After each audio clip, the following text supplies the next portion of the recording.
we're coming back for round 2 and we walked out there and your child was like a blonde wig. And half of her face painted / Almost like Harley Quinn. Yeah, it was Harley Quinn-esque. Yeah. But except for not. And then your other one came out with face painted. And then I'm like, where's mine? She came out just not. It's a standard. That sounds about right. Yeah. My kids are being out of control and yours are being like quiet and normal. Giggling in the corner. Yeah, I mean, laughing. And then my child named herself something highly inappropriate, apparently. But we are not going to say because she said it. And I was like, I looked at you and I was like, okay, I will be inappropriate on the podcast and I say things on here, but I don't speak like that in front of my kids. No. And the thing, I was like, what, where the fuck, what, who? Your kid, not mine. I know. Don't remind me. Well, speaking of inappropriate. Okay, what's the joke? What is a long, wide thing that men carry? It's going to be a penis joke. A tie. Get your head out of the gutter, Megan. Okay. You ready? Yep. Man, that was like a wheeze. What did Cinderella do when she got to the ball? What? She gagged. Raina. You told me. Do you want to hear the in-between? Okay. Why are men like popcorn? Why? They satisfy you, but only for a little while. Your reaction to these, and you even knew the punchline. She's knocking her head on her microphone. You told me. You do you, boo. I didn't find these jokes. My husband did, which I don't know if that's any better. I married him, but here we are. True. But, you know. Yeah. Yeah. The first one, see, was not that dirty, and you took it there. I think it was meant to go there. It was meant to go there, but I like to make you feel like you took it there because, you know, makes me feel better about all the random, terrible shit that comes out of my mouth. Man. It is what it is. It is what it is. Hello and welcome to Lunatic Soup, the podcast where we go into all things wild, weird, and unknown. We're your hosts, Meg. And I'm Raina, ready to brew up some Lunatic Soup. Let's go.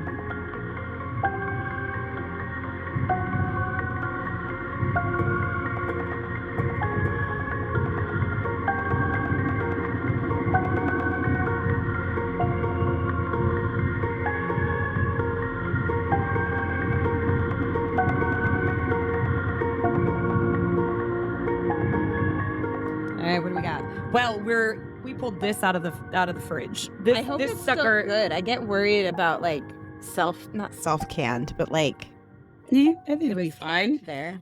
This is from St. Patrick's Day when our lovely friend Allie at Incline canned us up some of their green apple bearers. The bearers, which is just a straight up apple cider.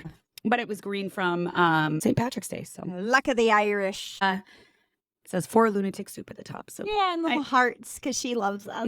That's us. That's us. In case you didn't know, that's us. Yeah. We don't have an ABV on it, but it's 5% because I have a bunch of bears at home. Yeah, because they were at Winco for 98 cents. That is unreal. I have one of those, and you left one at my house, I think. Excellent. I'm gonna cook with it because you can make like when we do the 4th of July. I'm going to make the ribs and I'll make a barbecue sauce with it. Blasphemy. Don't you dare waste something good like that on sauce. You can just use... Sauce is awesome. Awesome sauce. I mean, I will say for 98 cents, it was worth it. I couldn't believe how cheap it was, though, when you sent that. What'd you get in there? A little speckle? Well, it's because look at the top of it. Because I don't know if it was outside or in the back fridge. Okay. Anyways. It's green. It's green like an apple. Tastes good to me. Delightful. Actually, it tastes like a sparkling apple cider. It really does. Actually, it does. It tastes like Martelli's. Is that what it is? Martinelli's. Mm-hmm. I'm gonna sour slap mine a little bit just because I want a little tartar. Yeah, put mine in. Harder, tart, more tart, more tat. More tat, but delightful. Good to know. I mean, it's just green, which is kind of off-putting, but also feels like maybe we're being healthy. It's festive. Well, it would have been festive. We're drinking our greens. Yeah, that's what I'm saying. I feel like we're being healthy. It's like I'm getting a little dose of spinach in like there. that bloom stuff. Yeah. That, healthy. Super expensive, so I won't buy. But also, it's bullshit. Have you ever looked into that stuff? No, I haven't. It's bullshit. Is it bullshit? It's a marketing thing. They have all the influencer, and they're like, you're getting your green. I'd rather just eat my greens. Yeah, same. Not personally. I like broccoli. I've heard a lot of things that if you juice something, you lose like nutrients and it won't help your gut. It's because you're getting rid of the fibers that are in it, like the actual fibers that are like good for your digestion. And I'd rather just like I mean, my garden is exploding right now, and I'm super happy. I'd rather just go out there and eat it. Yeah, well, good. Could you donate some to the neighbor down the street who doesn't have a garden? Who's that? It's me, my black thumb. You? My black thumb is... You know how you garden? By planting things and watering it. You just throw shit into the ground and see what comes up. I mean, yes, you do have to water it. That's where I can't do that. That's where I go wrong. Things go awry. That's what it is. The remembering to water it. Lucky, I don't know how my kids or my animals are still alive at this point. But they are. They are. But so I have to focus all my things on those. The plants, that's an extra step. Too far. I cannot keep all of that alive. I will do the gardening. I will be the little green witch over here. That's perfect. And I will occasionally do my own gardening, but mine is with like a gummy kind of gardening, not like a, it's a garden gummy that I eat and it puts me in my happy place. It's your own type of magic. It's my own medicine. Have you seen, there's this guy online that goes out into his garden. He's very soft-spoken, like almost like art in a garden. And he has this little garden basket. He goes, let's go see what the garden has to offer us today. And he'll have his basket down and he'll put like a lettuce leaf in and a chive, like very little things. And then all of a sudden a box of chicken nuggets or things like that. And then he'll come back to himself. He goes, I hope my garden's as good to you I hope your garden's as good to you as mine was to me. It is the funniest thing. Like, supposedly, is he like stoned? Is that what he's like? No, he's just being doofus. Well, because I know on TikTok, if you say you're gardening, it means you're like smoking weed or like doing. That's why it's a gardening gummy. Isn't it your broccoli? Like you're eating your broccoli infused. I've heard that a lot. Broccoli. Yeah, it's any way I feel like that people could say it without flat out saying it. Do you know how long it took me to realize what broccoli infused meant? Probably a long time. A long time. I'm like, why would you infuse sugar with broccoli? Gross. You're gross. You don't infuse sugar with it. I have so many other ways. I'm just saying what I saw on the interwebs. I mean, I see a lot on the interwebs. I learned a lot. If you ever want to know how to make a dissolvable broccoli powder. My gosh. To be clear, it's legal in Washington, guys. It is. It's wild that it's not in some places. It's legal in a lot of places now, I think. I know, but still, some places people still go to jail for that shit. Isn't that insane? Federally, it's illegal. So, like, you can't fly with it or anything because it's illegal. Yeah, you definitely shouldn't fly with it. No. I've never done that in my life. No. Ever. Like the time I saw the colonial woman on the wing. I was totally fine. That was a hilarious text to get. Why is there a colonial woman on the wing churning butter? Like, I don't know, Raina. Raina was sky rockets in flight. Afternoon delight. But except for it was very early in the morning. I had a Bloody Mary in one of those and I was eating all my snacks. Flying high. I was feeling so good. That's why I don't like flying with my kids because then I have to fly sober. There. And I have my kids on the plane. I just don't like flying, period. Hate it. So this is part 2 of the Dyatlov Pass Yeti incident, possible Yeti incident. We're not sure if it was a Yeti, but just to quickly recap, 9 hikers went off, 9 very experienced hikers went off to hike in the Ural Mountains in Russia. They didn't check in when they were supposed to. Searchers went out and they found all 9 of them dead. Some of them official cause of death was hypothermia. The others were like blunt force trauma. Some of the hikers had their eyeballs taken out, their tongue ripped out, eyebrows. One heart exploded, ribs were crushed, insides were crushed. Like big trauma. Big trauma. Big. Like there's no way that another human being could have inflicted that type of trauma. They're saying some of the impact was like a high-speed car crash. Wild. But avalanche is what they have now said is like the cause. Right, because they closed everything out because someone up in Moscow said, nope, we're done. Unknown forces caused this. And then in 2019, outcry from relatives and media became enough that they opened it back up, came out with a 400-page report. Report concluded that it was an avalanche. Wasn't an avalanche. But that's literally, I would want to read the report, obviously not word for word, but like that, none of that makes sense if the original things were true. Right. And there was a forensic psychologist that came on and said, that's not possible. You even said like nothing was covered up, which number one, the forensic psychologist said that, snow is abrasive. They didn't have the cuts on them. Like there was no, it couldn't have been animals but because there was no claw marks. Like suffocation, not hypothermia. Right. Like that's or they all would have died on impact. Or the tent wouldn't have been there. Or like there's so many things. Maybe if they want to go with the other 3 who were found down the ravine, But even that who were stacked on top of each other. And with all of their, like, the tongue that was pulled out while she was alive. Yeah, none of that adds up. And the tent had cut marks in it, like peepholes, and a slash from the inside out. And then the picture. Photo 17, the Yeti photo. Yeah, and that one like a Yeti. Unless they literally had, like, the native people wore something that was like all the same fabric face down, which... But the native people would have had to been over 7 feet tall. That too. Because the photo based on the tree line, they were over 7 feet tall. Mm-hmm. You have to think about what the snowpack was too. Like, there's so many things. There's so many things. So we're going to talk about the theories, and then we're going to discuss what we think. Okay. So some of the theories. So the Yeti, one of the theories is that the Yeti is an ancient human wild man. Yes. A Russian general found a massive man-like creature in a cave in 1925 in the Pamir mountain range. Apparently, this is nothing new to have Russian military citing huge, large human-like creatures covered in fur. This is like a thing in Russia. The story goes that the Russian general was leading his military north fighting rebels. They cornered their adversary in a cave and waited them out. The army that was hiding in the cave came running out and surrendered because there was something scarier inside of the cave. That's terrifying. They said that they were attacked by an aggressive wild man. The general then had his soldiers go into the cave and they found the carcass of the creature. They had a doctor with the brigade who told them that he was sure this was not a modern human being, but it also wasn't an ape. Better? Yeah, I can just tell when you, like, are turning it away. Yeah. Which is what I think happened to me last week. The creature was described as having a broad-barreled chest and large muscles, dark eyes, and sharp teeth. The body was too large for them to take back with them, so they buried the creature in the cave and reported the discovery to the military. Was it Mr. Boo Boo? Large, barrel-chested. Covered in hair. Sharp teeth. He could have filed them down. Yeah, he could have. Mm-hmm. The rest kind of. That adds up.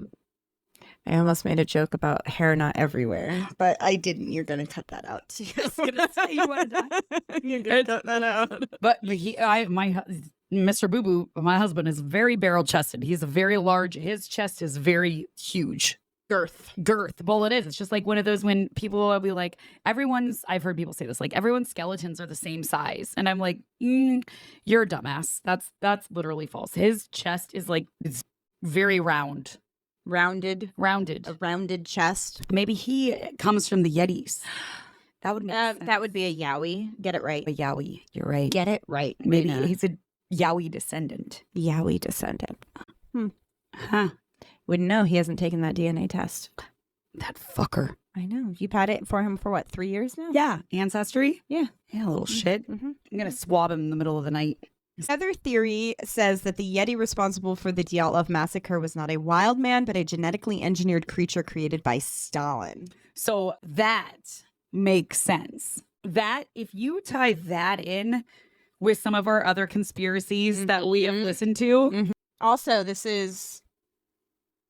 Right around yeah. Those so times. It's rumored that when Stalin heard the description of the creature from the 1920s, that he was like enamored and wanted to create such a beast. He wanted to create a super strong, super obedient human creature in the Russian mountains. So he hired an elite geneticist to create the creature. This same geneticist, like, this is a real person. He created the hybrid zebra and horse, guinea pig and rat. Like, he did this type of creepy shit. Like, Isle of Dr. Moreau type shit. Like, that sounds legit to me. He wanted to create a chimpanzee human hybrid.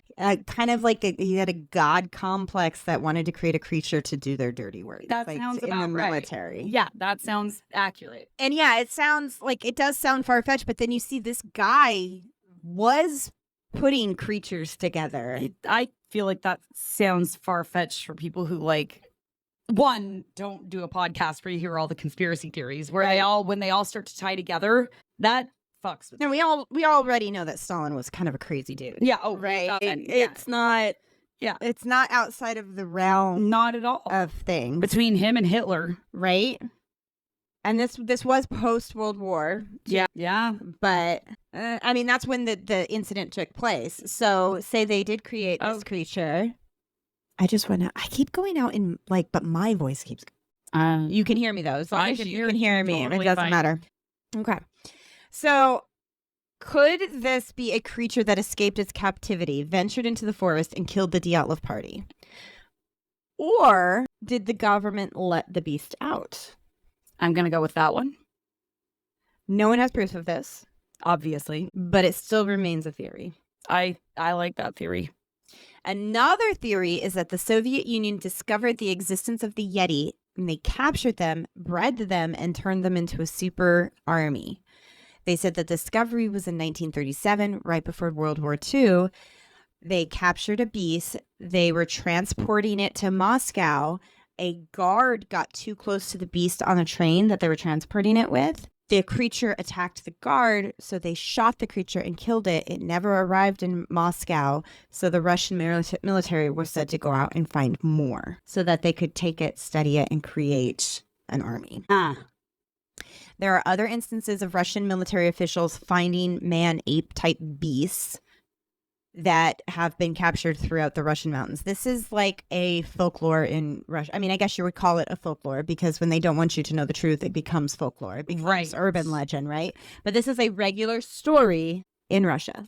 I just saw something where someone said conspiracy theories are the theories that happen when you get too close to the truth. Ooh. That popped into my glazed donut just then. That was a sprinkle. I watched that the other day. I think it was on TikTok that I saw it. It sounds about right. And I was like, I think it was at like either 3 a.m. or late at night, but that just popped. I remember seeing a lady say that. And I was like, that's interesting. Isn't that? Because I was like, I like that. But also, if you think about a lot of things, there's just so much that goes on that we don't know about. Like, and that is, you can't say no to that because that's true. There's so much that happens that we don't know anything about. So like to say something isn't true by you just being like, they would never do that. But they would. That's the thing. That's like, the thing. They would. Never say never. Anything, like, you could not surprise me with anything that the military has done because the not military, government. Yeah, government. Governments have done horrible things. Everything. Yeah. Everything you can imagine, the worst things. I think that's what's so scary. But people don't think about it. Yeah, I don't want to think about it. You don't want to think about it, but you also need to, be aware. Don't fixate your life on it. However, if something pops up, maybe it happened. Don't be shocked. And like they said, they like to dangle it right in front of us. Mm-hmm. But you think about the horrible things that happened during World War II. And like probably throughout all of history, but that we know of, that we have documentation of. You think that people still aren't doing those things? Oh, 1,000%. Right? It's just all hidden. Is it hidden? Right? Yeah. So all of these rumors about the Russians finding this man-ape beast all lead back to this story of the military harnessing the power of these creatures to create a super force. Igor Burstov had been researching the Yeti for decades in Russia, and he was able to interview a military official who claimed to actually study a specimen of a Yeti. Igor stated that he found this military official to be a very respectable and upstanding guy. He does not think that this military official was also a doctor. Mm-hmm. He didn't get the feeling that this guy was lying or making up a story. Mm-hmm. The military doctor said that he tried to talk to the Yeti, but the Yeti would not respond, only grunt, if anything. The military doctor was not able to do anything except sit and talk to him because that's the only access he was able to have. And then he was told that his research was over, never saw the Yeti again. But he's said to have been in a room with a Yeti trying to talk to him. Okay. There's also reports that obviously Stalin and Hitler were working together to harness the Yeti. It's like I said that. Yeah. Without even knowing. They would go out searching or have their military go searching. The Nazis believed that they were descendants of a superhuman race known as the Aryans. We've talked about this before. And Hitler thought that the Yeti was the missing link, so he set out to find it. Now, Hitler was insane and had a lot of theories and was constantly looking for some sort of link to justify his ideas of a superhuman species. Right. He did this with Atlantis. He did this with trying to find the Ark of the Covenant. this is just another thing that he did Yep. to try and justify his sick ideals. Yes. A reporter was quoted saying, "This makes absolutely no sense." But then again, they were Nazis. They didn't make a lot of sense. Right. True. So again, they were just trying to support their sick ideals. That's all it was. And they were reaching for straws in any way to be able to do that. Yetis have been sighted all throughout the Himalayas, both all white and more of a Bigfoot-like look that we see. Again, it's everywhere. Well, I mean, but the one in this one was not all white. No, this one, which surprised me because I thought so the Himalayas are down, but it goes up into Russia. Huge mountain range, like continent. Yeah. But I always thought over in that area they were all white, but maybe that's like it says here, just more of the south, the Himalayas, and more of the north is more like what we get. What we get. Mm-hmm. So does that mean like if you go down to like South America, they have like more white covered hair? I don't think so. I don't think so. I don't know anything about a South American Yeti. Me either. But I bet there is one. I bet you $1 million. Google it. I'll do it. Wait, don't get rid of your notes. Okay, you do it. The theory of how a Yeti could avoid being seen, there's a rumor that there is a secret route from the Himalayan mountains in Nepal all the way through the Ural Mountains in Russia, and some call it the Yeti Highway. And they say that this is something that the Yetis have been using for centuries and hiding there because it's such a massive area that you wouldn't be able to find them. Is there anything in South America? You ready? Yeah. I gave the name up at the top, but the last sighting was in 1957. It's a long time ago. First one was in the 1520s, and it's called the Mapingari, Apinguari. Oh, and it is on this showing, it's saying like the Bigfoot of the Amazon. Interesting. And it's showing it to be... There's so much shit in the Amazon that nobody ever knows about. 1,000%. That's, yeah. Wild. This gets into some weird shit.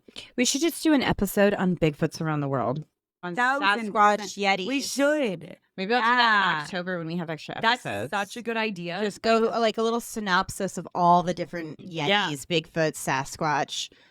I mean, because, this is the Bigfoot of Brazil. Is what it's called. See?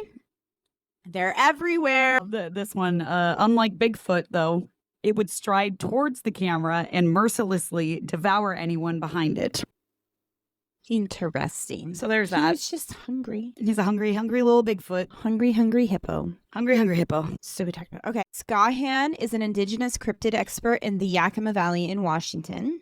That's where we are, guys. That's our neck of the woods. Yakima's a few hours from us. And he has his own experiences with the Yeti in our own state, which we call Bigfoot. He has tracked the Bigfoot, and he has worked for the Forest Department for so long that he spent a ton of time out in the woods in Washington. He states that the Yeti or Bigfoot came to him. He didn't seek him out. And I've heard that too, that the Bigfoot lets you, like, they'll come to you. You're not just going to happen upon. No, they'll let you see them when they. It's up to them. Yeah. And there's a couple of people on TikTok that I follow who are Native people who talk a lot about Native lore and legend. And one of them is a Bigfoot and how it's a protector, a good thing, right? You need to respect them. 1,000%. And that's another thing, like the Bigfoot will come to you when you need them to. Interesting. So I thought that was very interesting. So he states that the Bigfoot came to him, and he said that he has been able to track their markings and their migration. What's his name? Mel said, I'm going to say that again because you're going to have to cut that. Mel said that he often hears the Yeti and that they communicate through yelps and whoops and howls, which we've heard that before. I've run into people that have heard that in the woods. One of the guys, we're supposed to do an episode with him. I just got to contact him, and he has all kinds of stories. So yeah, can't wait to talk to him. Yeah. He states that he has seen a Yeti standing next to a tree. Said the creature was about 8 feet tall, dark, and covered in hair. The Yeti or Bigfoot vocalizes. This one's where it gets interesting. The Yeti or Bigfoot vocalizes, creating a sound called infrasound. I've experienced infrasound. Okay. This is a real thing. It is under 10 hertz and inaudible to the human ear, but it causes intense fear. tigers and lions use this within their roar. And so when I was doing a private tour of this animal sanctuary down in Florida. Carol Baskins. It was exactly like that. Oh. It was exactly like that, but it was closed to the public. But my dad's friend volunteered there, so he brought us. Yeah. And there was a lion, and it roared, and I can't even describe that feeling. But you Wild. feel it from your head to like it was. Like you feel in the depth of your soul. It's this natural biological reaction. Weird. And you can't describe it until you have felt it, but you feel it in your core, and it is fear. Yeah. And I knew I wasn't in danger. He was in a cage, but still. But that roar, it was something like it was a primal reaction. Yeah. Wow. So when I read that, I was like, I never thought of that with Bigfoot. Crazy. Yeah, it was pretty crazy. You literally feel it throughout your entire body. There was also another group called the Corvinus group, and in 1993, it was a group of people going hiking on an expedition in the Russian mountains. It was 7 hikers, and they wanted to go to the I believe it's Dabin mountain range in Russia. It was summer this time, so it was a lot better conditions. They had pictures and records of this hike as well.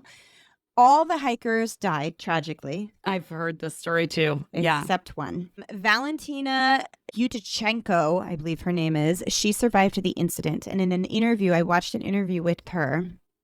She showed pictures of the hike, and everything was great. And they were having a great time until they weren't. She said the first hiker, Sasha, collapsed and was frothing at his mouth and bleeding out of his ears. No one could explain it. Hikers stayed with him thinking he's having he's having a medical emergency. Some of the hikers moved on to see if they could get help. And then another hiker had the same symptoms. The remainder hikers began to go down the mountain, but people started to collapse one by one with the same symptoms of bleeding, some out of their eyes as well. Valentina said that everyone was acting erratic. One hiker was crawling on the ground, scratching at her throat. She eventually found a rock and bashed her own head into it until she collapsed. Wow. Somehow, Valentina wasn't affected. She managed to get herself down the mountain. She followed the river for 4 days until she found some kayakers who rescued her, and they went to the authorities. With her help of navigation, they headed back up the mountain and discovered the horrific scene. There's pictures and video of it, and it's absolutely horrific. It's absolutely horrific to see. No explanation has been officially offered for the tragedy. An examiner said that they were killed by an unknown force. Weird. Exactly like the Dyatlov party. The group was perfectly healthy and experienced hikers. Some wonder if the events came from a Yeti through infrasound. Interesting. The theory that the Yeti uses infrasound is not only put fear into the hikers, but to crush their insides as well. Wow. Isn't that interesting? Gives me alien vibes too, Yeah. which also could be tied together. Could be tied together. Could this explain the Dyatlov incident? Yeah. Like, I don't see why not. A Mansi woman named Albina Anyamova was a young girl in 1959 when the Dyatlov incident occurred. She was out with her family in the same area as the hikers. She said they heard something very loud and terrible, and it caused fear. Could have been infrasound. Yep. She said it was like a loud whistle that echoed through the trees and then turned into a white noise-like sound. After the sound stopped, adults went to investigate and found many dead deer in the area with their tongues ripped out. They took it as a sign To get the fuck out? Well, that too. But they took it as this is the Yeti. Wild. Here's another theory. Dear. There may be new evidence that the hikers were not killed by a Yeti, but by a secret Soviet military operation. Okay.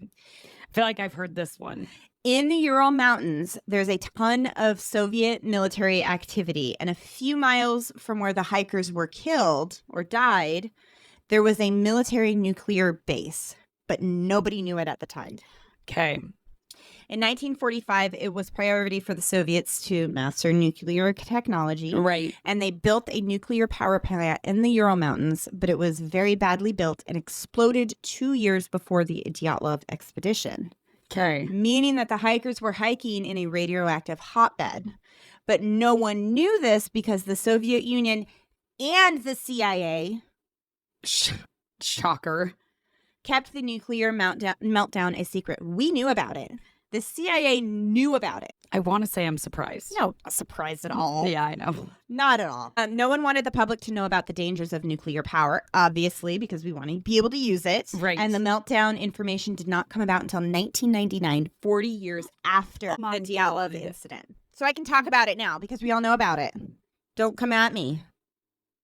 I mean, Disgusting. that is, but it also like that, especially for finding radioactive stuff. Remember how I said that? Yeah. Mm-hmm. That adds up. When you look back at the medical report of the hikers, they tested for radiation. The report came back stating there is contamination with radioactive substance. So what if that did happen and it caused, instead of a Bigfoot, it caused like a bear to go like Insane. zombie mode? Yeah. Oh. Like human, Zombie bear. whatever. Or a raccoon, rabid raccoon or something, you know, ripped out your squirrel. It was Lester. but Lester drank his fireball. I'm so proud he still has that fireball. I figured we would have broke into that by now. There's still time. But it is an interesting like thought of like, you know, I don't know what radioactivity actually does to things, or if it like, I feel like you see that in the movies that radioactive stuff like makes. But a lot of times it takes time for it to happen. But I don't know if you've watched 2 years. the Chernobyl. Mm-mm. No, I mean like it takes time in your body. To kill you. Yeah. No, but Yeah, but the show Chernobyl, fascinating. Never seen. I mean, I've only seen the first couple episodes. My husband actually just finished the series. But because they literally, when this meltdown happened in the nuclear power plant, they sent people in to try to shut it down. And these people knew they were going to die. But they went in anyway because they had to shut it down. Someone had to do it. Somebody had to do it. And it was so much radioactivity that they did die. Jesus. That is an excellent TV show if you want a TV show. I need to finish it, but It seems too serious for me right now. I have a friend that went to Chernobyl and went in. I would go.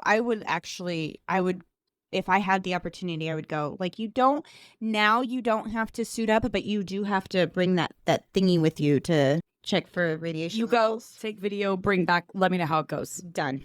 I'm good. I'll stay over here. Although I don't know if I'd go to Ukraine right now. Yeah, no, probably wouldn't do that either. Probably not. Probably not on my list of things Probably to do. not. Yeah, Someday, maybe. maybe. Never say never. So could it have been death by radiation? It was surface radiation and could not really have caused the impactful blows on the bodies. Mm-hmm.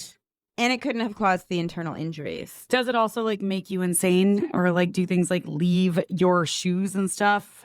I don't know. I don't think so. I don't think so either. I mean, but I don't know enough about radiation poisoning. Mhm. But still, I don't know. I mean, and here I am saying that the radiation would turn, you know, a squirrel rabbit and that would be what happens. But that's just me being dumb. I don't think it actually does. I don't think it does. I inhaled and choked on my own spit. I hate it when I do that. But Soviet military was all throughout these mountains. They hid a lot of their testing equipment, rocket explosives, in these mountains. You tired there? You a little bored with my story? No, I just got a big yawn. It is. It's getting a little late, and it's only been a long day. 20 actually. So they tested these weapons in the area. The Dyatlov party was hiking through the military weapons testing site. It just wasn't known in 1959. Right. But they were hiking in that area. Mm-hmm. Or did the Soviet military do experiments on that part of the mountain intentionally? Possibly. There's another theory that the Dyatlov party was infiltrated by a Soviet spy. Semyon, a man named Semyon, joined the hikers in the Dyatlov party, but he wasn't a student. He was 38 years old, which is a lot older than the 20-something-year-old college students. Yeah. Right? Yeah. He was like the odd man out in the group. The group didn't know him. He was able to join the trip, but nobody really knows how he became a part of the group. Okay. Was Simeon a government plant sent to monitor the expedition? If so, then that means the Soviets knew the whole time that they were heading into that this direction area. Could they knew that they were heading into Yeti territory? Huh. Did they place Simeon in the group to report the happenings of the hike going into Yeti territory? Interesting. On the train leading into the mountains, the hikers reported Simeon saying, "One day, the whole world will talk about this trip." Dun, dun, dun. Can I just tell you, I Googled what Mm-hmm. if radiation causes anything, Mm-hmm. and it does. Does it cause you to go like crazy? It says, depression, anxiety, thought disturbances, PTSD, schizophrenia, chronic fatigue syndromes, and signaling by brain to other body functions. So no. So I think you would just keep me normal. This is fine. That's just every day. So I don't know. It just adds to the mystery of it. So it could have been. So you're saying it was a squirrel? So you're saying there's a chance. Could have been a squirrel. So if Simeon was a Soviet spy, he was probably given no choice in joining. Right. It was found out that in 1942, Simeon's brother collaborated with the Germans. Now, he was Russian, collaborated with the Germans, and began to work with the Germans to give them like insider secrets. Mm-hmm. The Soviet Union found out. They took him and shot him for being a traitor. And because Simeon was the brother of a traitor that aided the Germans, it literally put the whole family at risk. Right. And he knew he was expendable at this point. So maybe he was forced to work with the Soviet Union as a KGB spy. That makes sense. It doesn't not make sense. But like forced him to do it, but then that still keeps the Yeti on the table too. Mm-hmm. And there's some more reasons why. Oh dear. When they discovered Simeon's body, they found that he had 2 cameras on him. Remember how I said that the cameras were like $5,000? Uh-huh. There's no way that he could have afforded A $5,000 camera. $5,000 cameras, let alone one. Okay. So if he was a planted spy, That would make sense. they would have given him a camera so that he could take photos and help document the expedition. The Yetis. Did they want to see how the Yeti behaved in a situation like this? In this theory, it is said that the Soviets lured them into the mountains, planted Simeon to record, and set off a Yeti attack to see what would happen. In photo 34, it is very blurry. You can look it up. You can't really tell what's going on. But basically what it is, it's a night sky, and under a microscope, you can see that the blurred bright spot in the photo looks like a bright object falling to the ground at high speed. Possibly a missile. They didn't know exactly what this bright orb in the photo was, but they believe that it isn't of natural origin. So they believe that it is a man-made origin, like thing of light. And on Simeon's camera, most of the photos of these glowing orbs of light in the sky are hard to identify. So they think that the illumination of these orbs are flares or that to mark missile tests or missiles themselves, some sort of missile activity going on nearby. Can I give you my professional opinion? Yes. There is literally no way to determine what the fuck this picture is because this could, just by looking at it, it's an out of focus photo. If by chance it caught something falling from the sky, possibly, I don't think that it has the form of what it is. To me, this looks like an out of focus photo of like almost a moon or a sun coming through trees. Okay. Not. Maybe based on other photos, they kind of put that together. Yeah, I'm just looking at a bunch of these. Yeah. And I'm like this one, this is like showing that that's where I can't, like, Yeah. you know, looking at the other one and I'm looking at that, like, that looks legit. This to me looks like, That looks like a stretch. This is far-fetched to me. That, like, very far-fetched. But again, I'm not a professional. I am, but I'm not. Wait. I am a professional photographer, but I am not a professional. Investigator. Yes, there it is. So, you know, but just with my eye, what I know, like what photos look like depending on the situation, that to me could be a million things. Like that doesn't, like this is saying UFO. I'm like, and I've said I am gullible as fuck, which I am. But I mean, I've looked at the pictures and I read some reports of what they're saying the photos may be, and they're saying it looks like it's falling from the sky. And the theory is that it could be military activity in the area. So locals in the area have often reported seeing bright balls of light falling from the sky along with military aircraft regularly. Mm-hmm. Let me just say, I'm looking at this and it's pulling up the avalanche theory.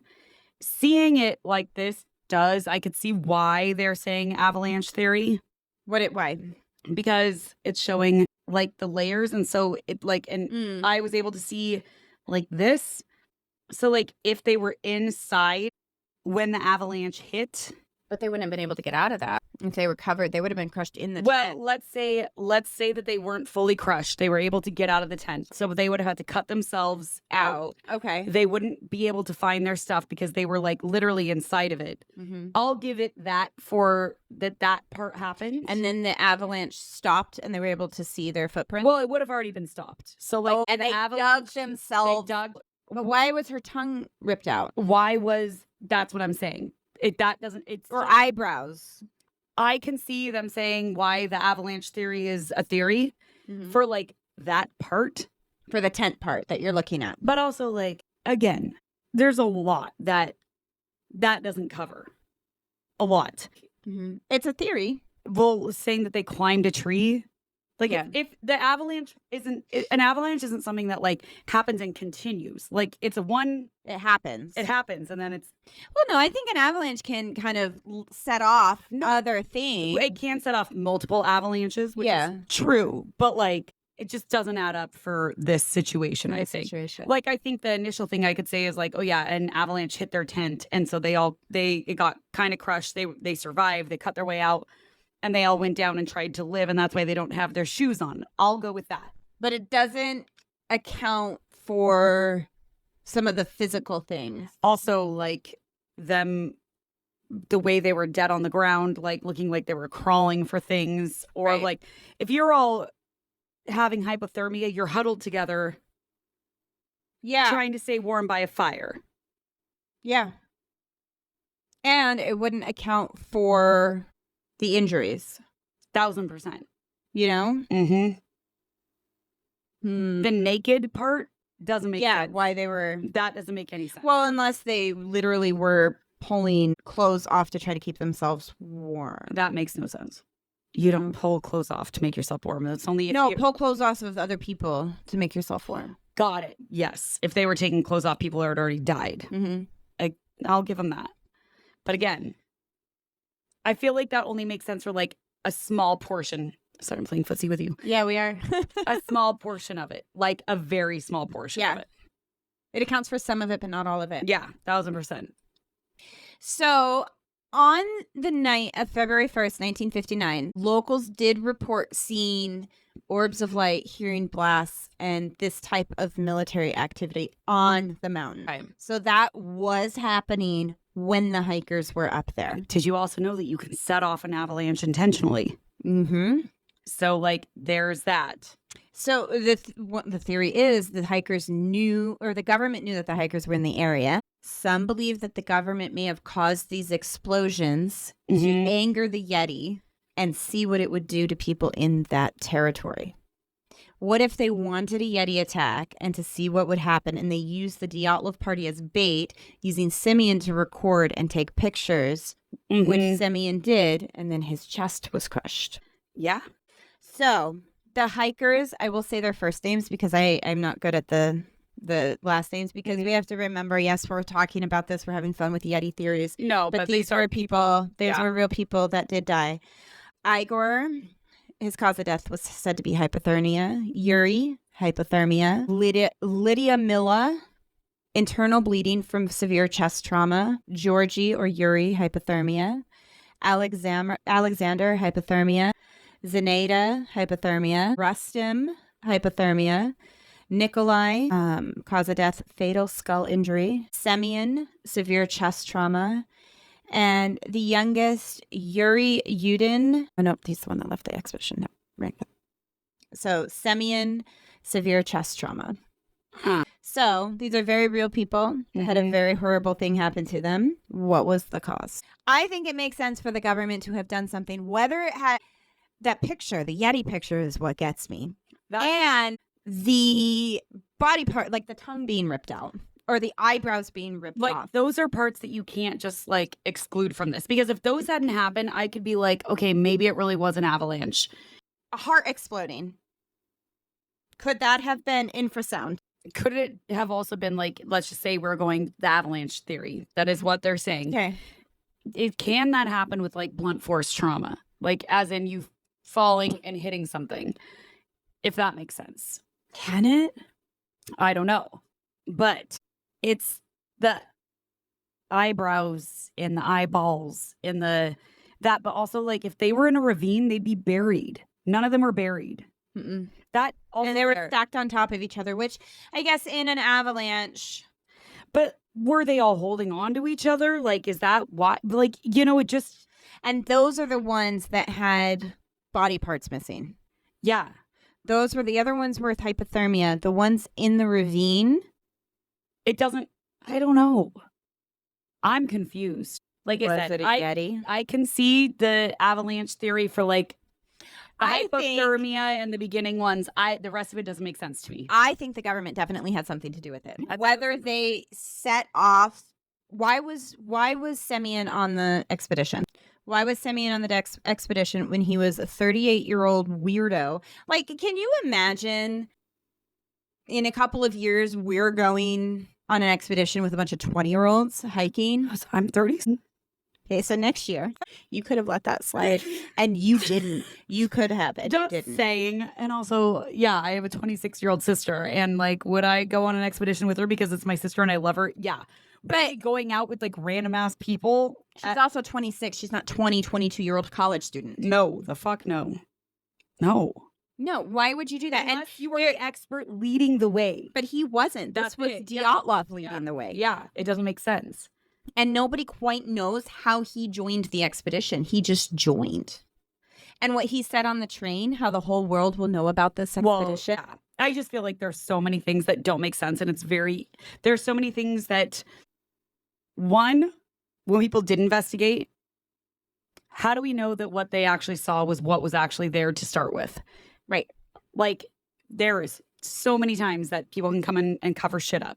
So this is just like... Especially when you have, the whole Soviet Union wanting you to cover it up. Exactly. Like, this is just what we're getting off of, like, mainstream media shit. Hey. And if it's sketchy and we're getting it delivered on the mainstream media... Not even our mainstream media. This is in Russia. And they are known to cover shit up.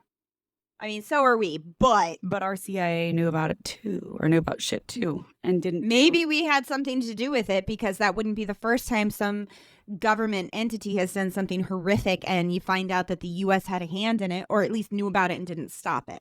1000%. I'm just saying, there's some shady ass shit going on no matter what. So do you think, okay, so there's the theory of the avalanche. Okay. There's this theory of a random Yeti attack, which the Mensi people knew that the Yeti was Yeti territory. There were signs carved into trees to stay out. Yeah. They had record of a beast that would kill deer and animals and take out their tongues and eyes. Okay. That we know. Do you think it was just a Yeti attack? Do you think that Semyon was a plant and recording them for some reason, which means that the government was recording them for some reason, which means that the government was trying to get information on something? Were they trying to get information on what would happen to people if they did something in this territory? Because we know that the government was doing things in this territory. They were testing things. They had a nuclear power plant. They had military activity on this mountain that nobody else knew about. I mean, it sounds stupid, but the one thing that really fucks with me is the guy having two $5,000 cameras. Like, why the fuck is this guy having that? It means the military would have given him, or the government would have given him these cameras. Well, it almost goes into, like, I said it at the beginning of the last episode, me just, like, not even realizing what I was saying. But, like, a lot of these people sometimes will be, like, professional photographers alongside with, like, adventurers. This man was not. So there's no fucking reason why he should have a $5,000 camera. And we knew he was expendable to the Soviet Union because his brother was a traitor and was killed as a traitor. And that put your whole family at risk at that point. And with, the time. So they say, do this or. The era this was in, like that. Mm-hmm. I don't know. There's a lot of shady shit added, like stacked on top of it.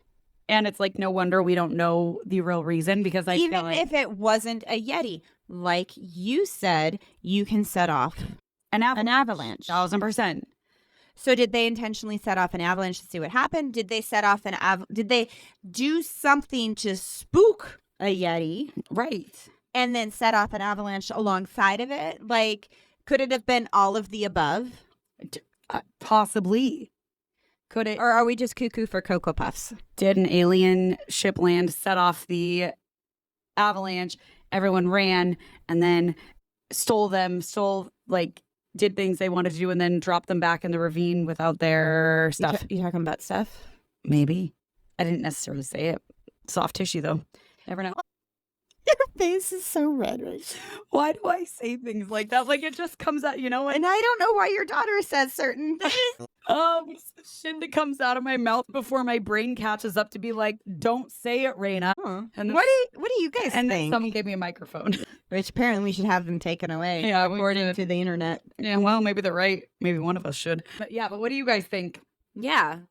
Maybe we should put a poll. Yeah, at the end of this, we will. Like, Maybe it's like one of the options is Yeti. One of the options is government. Or one of the options is a mixture of the two. Y'all are cuckoo for Cocoa Puffs. Suck a dick. It's real. No, you're saying it's both. Both. Maybe we need 4 options then. Like, you want the cuckoo for Cocoa Puffs? You never know. People might think we're cuckoo for a Cocoa Puff. I mean, I'm sure many people do. I mean, I think I am sometimes. I think I am. Sometimes I literally sit here and you are too. 1,000%. 1,000%. I sit here and I'm like listening to us and I'm like, have we lost it? Yeah. A long time. What? It's so much more fun to be lost. Are we enjoying our the best way? But do I also think that, like I said, you're closer to the truth when you're doing these kinds of things? I'm just saying. Dun, dun, dun. Maybe it has something to do with Antarctica and I already beyond the wall. I already Well, there is. They do say that the Bigfoot lives beyond the ice wall. Well, and I already was thinking about that. If you tie in Hitler as well, because that ties into Antarctica. Because Hitler tied into Antarctica. And I'm sure if Hitler ties in, so does Stalin. I'm just saying, there is a plethora of things that could play into this that is beyond our realm of knowledge, or even our what we're allowed to know. I mean, but unfortunately, if I was able to know it on, I probably wouldn't be able to know anybody else in this life. Yeah, probably not. But like you said in the last week's episode or 2 weeks ago, whatever, you're like, I just want to go back and see all these things. And I was like, would you? Mm-hmm. But this, I mean, it is, I'm interested. I want to know what psychic mediums say about this. And now I kind of want to look into it and just see, because I know there has to be people who have tried to tap into it. The Dyatlov incident probably went in 2019. They only reopened it 5 years ago. Yeah, but just in general, sometimes people will go back and have you ever seen that girl who has the dowsing rods on TikTok and she asks it a bunch of questions? Mm-hmm. Just saying. What if? What if? I don't know. Tell me what you guys think. Dang. I think it is a combination between government and Yeti. Okay. Maybe also Yeti being potential alien kind of things. Interdimensional time travel. Interdimensional. And it picked me up with his laser beam eyes. I mean, to me, the whole radiation thing makes sense if that would have to be a high concentration of radiation. Well, no, it makes sense for if they had, like we said, the CIA, they all knew about that thing exploding. So that's why it was on their clothes. Oh, yeah. That adds up to me for that. But then look at the other expedition and these people are bleeding from their eyes and their ears. Yeah, I forgot about that. So was that government? Was that infrasound? Because I think what they were leading onto that with that story was that it was infrasound that was causing these internal things, and for whatever reason it didn't affect one of the hikers. Wild. Or was the government able to target people? But why would they? Or was it one? Or was it a Yeti making the sound that was affecting? And maybe that other person was just advanced. And it could have been the Yeti infrasound that was with Dyatlov. That's why they're internal. But then it still doesn't account unless the Yeti got to it and then ripped out body parts. But she was alive when it happened. It's all bad. Nothing's good. Nothing's good. But it does make sense why the question is there. Yeah, this is like there's no. I looked up like what is the general consensus? There isn't one. Well, because nobody knows. So much of it doesn't make sense. Mm-hmm. Like you think you have a good theory going, but then this piece of information doesn't fit. For me, it's the avalanche. I could see how it makes sense. They were in the tent, avalanche hit, they didn't get killed. Or they could hear the avalanche coming. They looked out. Because I'm sure that's a huge, loud, roaring noise. Yeah, it's very, and they cut themselves out, but also like, you cutting yourself out, you getting out a knife, or you just getting out of the tent? Right. I feel like maybe it didn't fully bury them. They got out, went down to go make themselves warm. People started dying of hypothermia.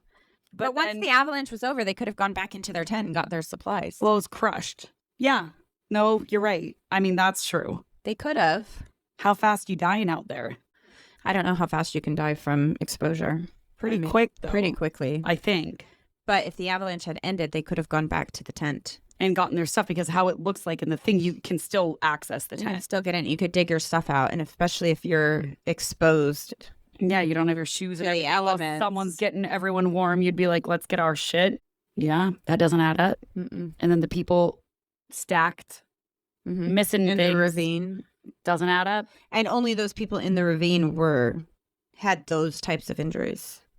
Which I guess you could have fallen into a ravine, but it still doesn't account for... Let's say it accounts for how you died. Let's say that. Why are you missing your tongue and your eyeballs and your eyebrows were ripped off. And it wasn't animals because there were no claw or bite marks. I don't know. If I knew, I think I'd be a very popular person. I know. Figure it out, Megan. All right. On it. Well, you guys, let us know if you have theories on this. Yeah. And write it in at lunaticsoupodcast@gmail.com. Or you can just, find us on the social medias at Lunatic Soup Podcast everywhere. All the things. YouTubes. Get yourself a cider if you haven't already. Yes. Lunatic Soup, if you will. Incline's really good. It is delightful. This one's really good. It's a good, just a good apple cider. A standard apple cider, which we're not mad at. Every once in a while, we got to have just a plain old apple cider. Any cider recommendations, too. We've been asking for jokes. We've been asking for a lot of things. But cider recommendations. If you have had a good cider and you're like, this is it, let us know. Let us know. Maybe we'll get it on the show. We'll do our best. Well, remember, in this crazy world, it's good to be a lunatic. Bye. Bye.